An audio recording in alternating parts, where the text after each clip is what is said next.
Alright. What's up, Internet? My name is Gray, like the color, and I own Retro Exchange here in sunny Peoria, Arizona, known on Whatnot, eBay, and beyond as Rex for short. And today, on Rex Knows What's Awesome, video gaming in the 21st century. So let's sit back, relax, and talk about all these digital wonderful things from days of yore to today. So, I was born in 1980. That makes me just the tail end of Gen X, not quite before millennials started, and so my thoughts on video games takes me to the Atari 2600, one stick, one button, and of course there in the mid-80s, the classic Nintendo Entertainment System, or NES, and that's really where my video game relationship began. And the funny thing about games from back then is they are simple and challenging. And that simplicity comes from limitations in design. We didn't have all the cutting edge technology to make full 4D interactive online VR and all that stuff. And it is those limitations, that simplicity and that challenge that has caused those vintage games to just last forever. People still enjoy collecting, playing them today. They spawn movies, toys, remakes, retro collections, and on and on. Things like Pac-Man, the original Super Mario Brothers, those titles will never die because they are just such a deep part of our video gaming history. Back when I was a kid, the funny thing about video games, unlike other things, is from a financial standpoint, they never really change in price. Even way back in the 80s, I had to mow a lot of lawns, I had to babysit a lot of screaming toddlers to buy one NES game. They were like 60 bucks then, they're like 60 bucks now. That hasn't changed, I guess too bad for the video game companies, but at any sort, we didn't have the internet. There were a few magazines, maybe in the back of a comic book or Nintendo Power, but for the most part, you had no idea what you were buying. Mow those lawns, babysit those kids, pay 60 bucks for a Nintendo game, and hope and pray it was as good as Zelda or Bubble Bobble. Most of the time it wasn't, but you can go see James Rolfe and Angry Video Game Nerd for all the examples of wasting $60 in the 80s.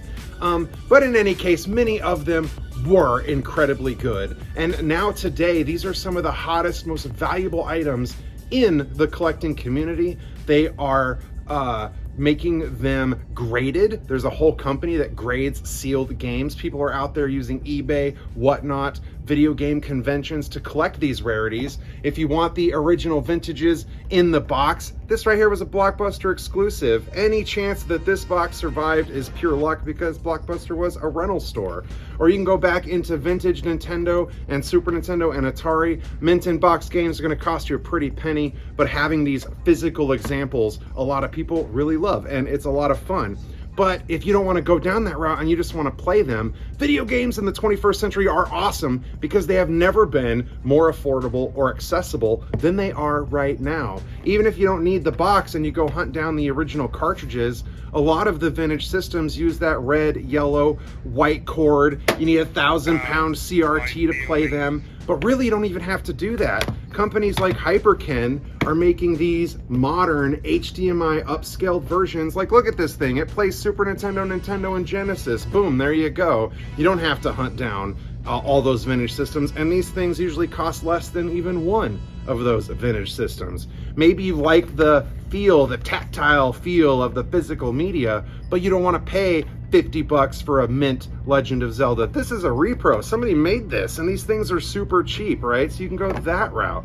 Or a lot of times they make compilation discs. This is Spyro for Switch. It has all the old PlayStation Spyros. You can get Mega Man collections, Final Fantasy collections, Ninja Turtle collections. The list goes on and on. You can access these games in ways that we couldn't ever dream of as a child back in the 80s. Now, I'm not condoning piracy in any way, but also there's Raspberry Pi and other modern mini PCs. You can go on Amazon right now and you can buy a thing for like $100 that has 20,000 games on it. You can plug in vintage controllers or USB controllers and just go ham and play all of those classics if that's how you want to do it. And then not only the vintage simple games, but the industry has gone into places that I never could have imagined. Do you know that your current AAA like PS5, Xbox One title usually has a bigger budget than most Hollywood movies. They're pouring massive amounts of money, voice actor talent into these games. The graphics can blow your mind. You can fully be immersed into these worlds. You can wear a VR headset and actually visit Jurassic Park or go to space. It really is just a mind-blowing experience. The other part that I find awesome about 21st century gaming is, back when I was a kid, if I wanted to rock some football, I had to go knocking on the doors of my friends trying to get a pickup game of Tecmo Bowl after our homework was done. Whereas today, I can sit down in my underwear, fire up my PS5, and I can play Madden with a guy in Japan at 3 o'clock in the morning. Video gaming in the 21st century is awesome. Like, subscribe, follow us, all that jazz for more content like this. Thank you, congratulations, and enjoy.